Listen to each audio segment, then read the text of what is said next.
Now, one of the things unique about the people over here with all of this water was they used torches for spearing at night.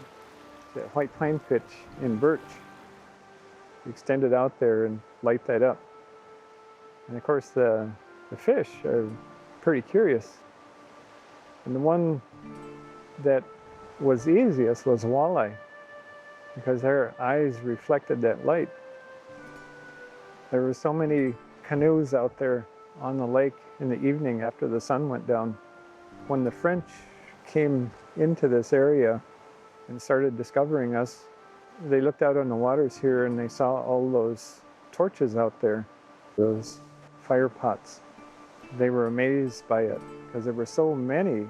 One of them said Lac Du Flambeau, the Lake of Flames. And so that is what they called this place. But long before that, we were known as Waswagan, the people of the torch.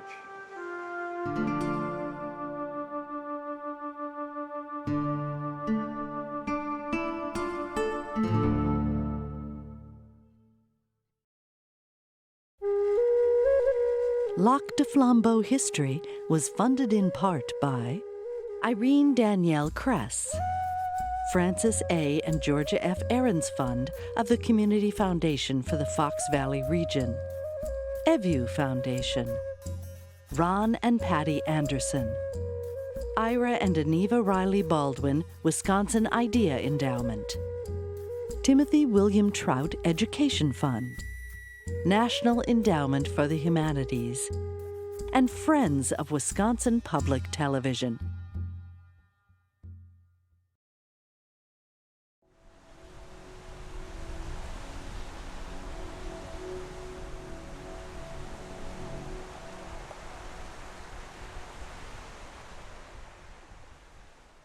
I'm Ernie St. Germaine.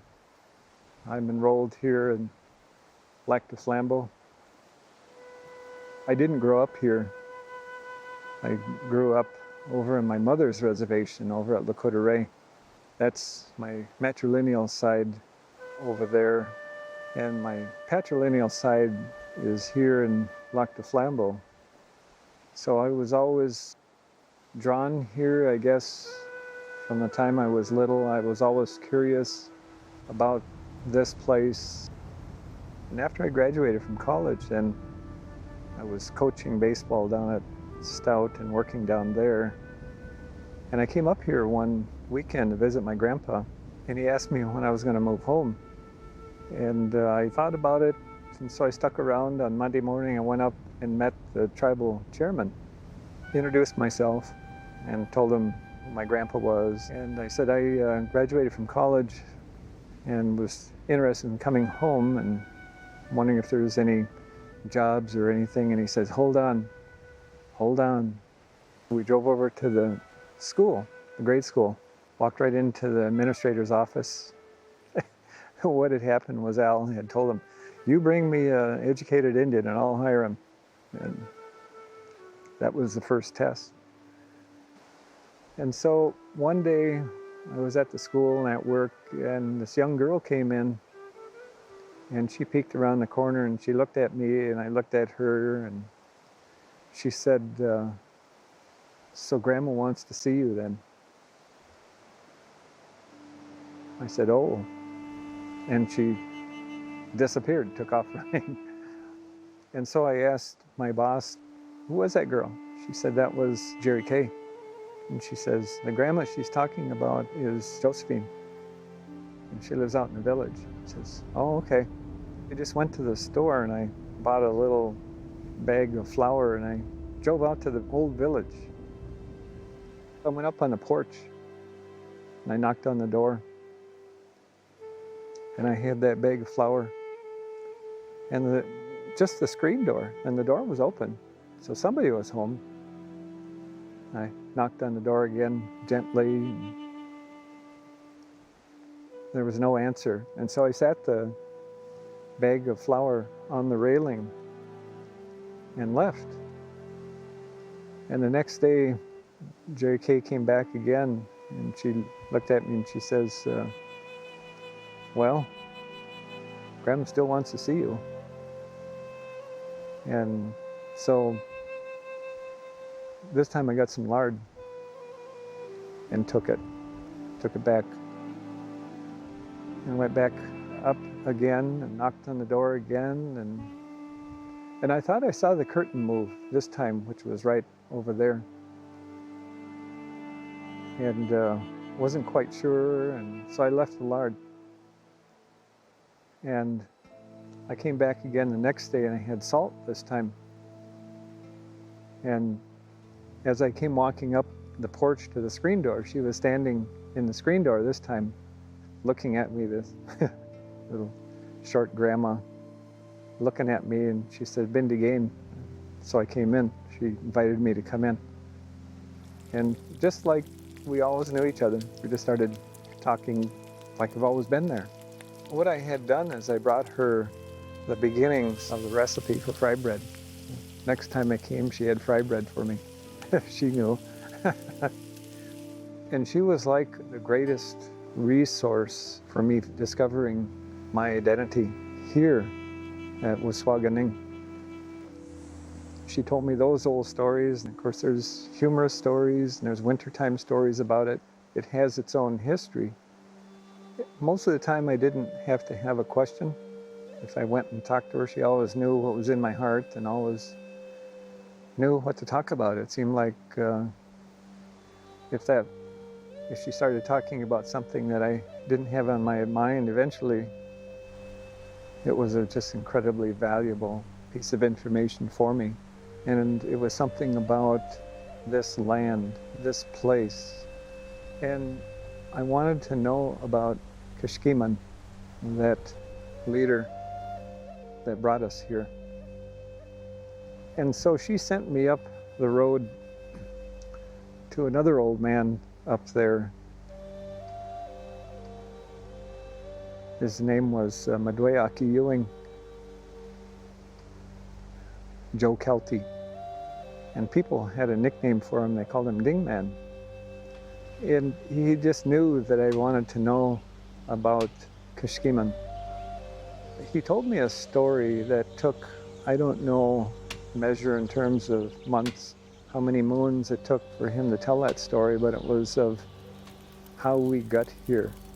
It went all the way back to when the people were up on that big island that today they call Madeline Island. He went back way beyond that. And those stories are handed down of that history of how we got here. They say that at that one point, when everyone was there, when they all, some came around the north and some came around the south of the lake, and when they met and congregated there, they say there were over 20,000 Anishinaabe, all the clans represented on that island. And of course, that small piece of land isn't going to sustain that many people for very long, and we started to scatter and move out. And the different clan headmen sent runners out continually looking for a home for the clan. When you hear me tell about the clans and the different animals, you have to understand how important the clans are to our identity and to who we are. Long, what they say, Mewija, long ago, way, way back, the people were losing who they are, were losing the importance of family. Family was disintegrating, and Creator knew that. And so Creator sent a messenger among the people, and that messenger was Negig, the otter, and sent Otter to come to the people and tell them that there's going to come these teachers to the people. And the people didn't really believe it too much, and so Negig had to do a bunch of things. And I tell you that story, we could go on here for days. But Negig convinced the people. And so they all gathered there together and waited. And then the first teacher came out of the waters, and the people were just amazed. And the teacher started teaching. And it was incredible, the stuff that this teacher was telling them. The stories and the instructions and how to be Anishinaabe again. But you know, no matter who you are and how good your story and what you had to say, to some people, every word of that teaching just inspired them, and they couldn't stop listening, while others, their mind wanders off. And so in the end, when the teacher is done and returns back to the water, there are some people that have listened to every word and remember every word. And so the second teacher came, and the same thing happened. Only different people listened to every word this time. And the third teacher, and the fourth, and the fifth, and the sixth. And those that listened to the first teacher took on the instructions and took on the responsibility of that teaching. And they took on the identity of that teaching. And eventually they took an animal identity of that teacher. And that first teacher that came out is Ajijak, the crane, became the Crane clan. And those are the orators, the teachers, the stargazers. They watch the stars. They're the philosophers, speakers. You put a camera on them and they'll talk all day. Then the second teacher was Maung, the loon.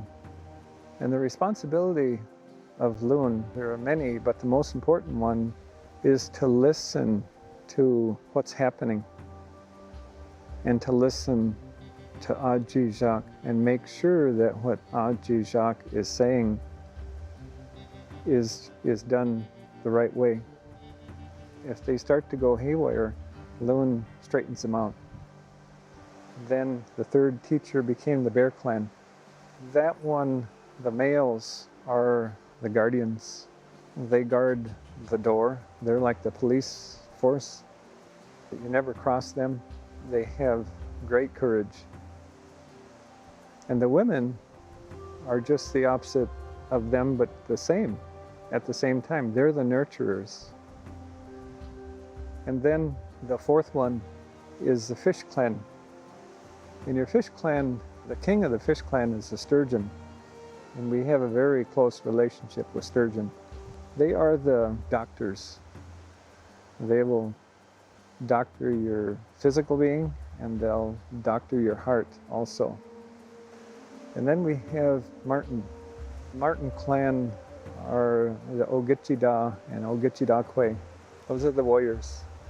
And of course, we all have Ogichida in us, but not like the Martin clan. You go to Bear Clan to settle disputes.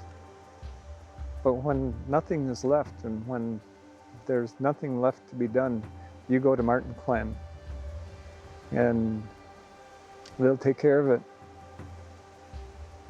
and it'll be over with.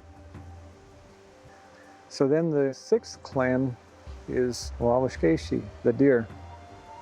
And the deer are the balance of Martin. They are the peacemakers. And the deer clan over time began to feel like they were better than the others. They were above. They became aloof. They became so good. They became so self-centered, conceited, that eventually they began to think that the other clans were beneath them. And so they began to intermarry. You have to marry outside of your clan. That's one of the major rules. So the clans all got together and Deer Clan was cast out. There is no more Deer Clan. It's gone. It doesn't exist. And so our peacemakers, our true peacemakers, are gone. We can only hope for a little bit of peace. to teach everyone that that's, there's a peacemaker right there. And you talk about it long enough and they come around. Those spirits like to hear those teachings. So that clan that came here, Kishkiman, was Crane clan. And out there on Flambeau Lake, where the river goes out from the lake, it's there that he stood on a stone and looked out, and he said, this is where we're meant to be. So long as the stone is here, we will be here. And if we treat it the right way, it'll always be here. One day, Dingman said, let's go for a walk. So we went up the trail that went behind his house. And we're walking up that old trail. And it must have been an old cart road or something, because it was dug into the side. And as we're going along, he would stop and tell me what family had a lodge here. And there's graves right there. And we go a little ways, and he would tell me another family lived here, and there's graves right there. So we went along that trail. All of a sudden, we came back down a point, and he said, take off your shoes. And I did. He said, no, stand on that rock. And I stood on that rock. He said, now look around. And I did. And he said, right there is where Kishkiman stood, and said, this is where we'll always be. And I was standing in that very spot. And I think that one moment is what really, really connected me with this Swagening, this place of the Torch people. It helped me to understand that my people were here. This is how we got here. This is the home of my clan. This is where I'll always be. People hear the history of Waswaganing, Kishkiman coming here and seeing all of the water and the lakes and the Bear River, using those torches for spearing at night. And so that tradition was important. But everyone knew that before you went out on the waters in the spring, just before the ice goes out, you go put your tobacco there. And for your own family, you do water ceremony, so that Wendigo won't harm your family during this next open water season, so that no one will be harmed by the waters. And so even today, these young fishermen that go out in the spring, they put their tobacco down, asking permission to come there to feed the people, to feed their families. They won't do any harm out there, anything bad. They go there for a purpose. And that's why in the late 70s, why the Anishinaabe took the treaties and began to exercise the treaties, because more and more of us were becoming educated and reading and translating and interpreting what was written and seeing things that were never told to us before. You could begin to think about it, and the original purpose was to protect the rights that Indians have always had. And so rights were not given to the Indian. Indians retained rights. So it's rights retained, not rights given. And a lot of those rights were being taken away, the fishing and hunting and gathering, from laws that were passed by the state, which didn't have the ability to impose those on tribal people. Went to court, and the tribes won in the end. Along the way, there were a lot of sportsmen who, and tavern owners and tourism, that were extremely threatened by the idea of Indians exercising those rights in the ceded territory, because it threatened tourism. We're going to go spear all the fish in that lake, and there'll be none left, and the tourists won't come here to fish anymore, and we're going to go belly up. and that was the panic. So that panic led to a frenzy, and I see people today that were there on the boat landing screaming and calling names and shooting wrist rockets at the spears, and they're saying, I was there just to protect the fish. I wasn't racist. And, yep. But those signs were still there, and pictures of them are still there, and screaming obscenities, and it was an ugly time in our history. Very, very ugly time, but an important time. People expressed that because they didn't know the treaties themselves, and so we knew that a lot of us had to go about teaching what the treaties said and what they mean and how they're actually going to protect a lot of things here, preserve the environment rather than deplete the environment. I think the greatest thing that happened that came from it was the Great Lakes Indian Fish and Wildlife Commission. They do just an amazing amount of education, scientific work. They're doing studies continually and counts, monitoring the lakes and the forests like nothing has ever been done before, and showing and have proven that the spearing and the hunting hasn't affected the resources at all. In fact, the management of them has improved. I think if you go over and take a look at our fish hatchery, which has been stocking the lakes, restocking for a long, long time, that management is doing just wonderful things for all of the resources.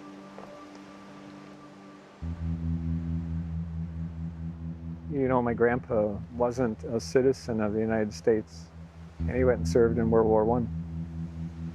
And he came home a veteran, having served this country, of which he wasn't a citizen, and came back and was treated like an Indian.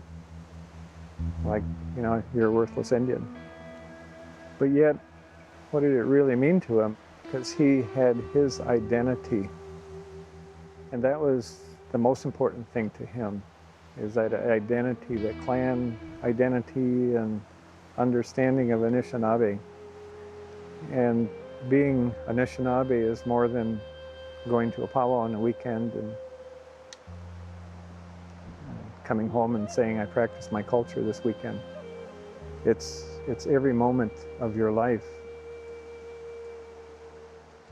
Understanding how you are a part of the circle of creation. And so he gave that to his son, and that tradition has always been passed down. And he told me how his father, my great-grandfather, Ojani Megijik, gave it to him, and he went all the way back this line of our clan and talked about them and how important they were, and I was amazed by that. What he was doing was telling me my identity, knowing and hearing stories about my great-grandfather. If one day I live my life right, I may be able to talk to my great-grandchild and tell my great-grandchild about my great-grandfather. How many generations have I connected? 7. I've connected 7 generations, and that's what he told me is important. As long as I live, my family and my kids and my grandchildren, they're going to learn this way, and they're going to hear it over and over and over again. And I know they're going to roll their eyes and say, we've heard this before, but I'm still going to tell it over and over again until the day comes I start to tell the story and they pick it up and they tell it. And that's the day I know that they know it too. So that's my hope.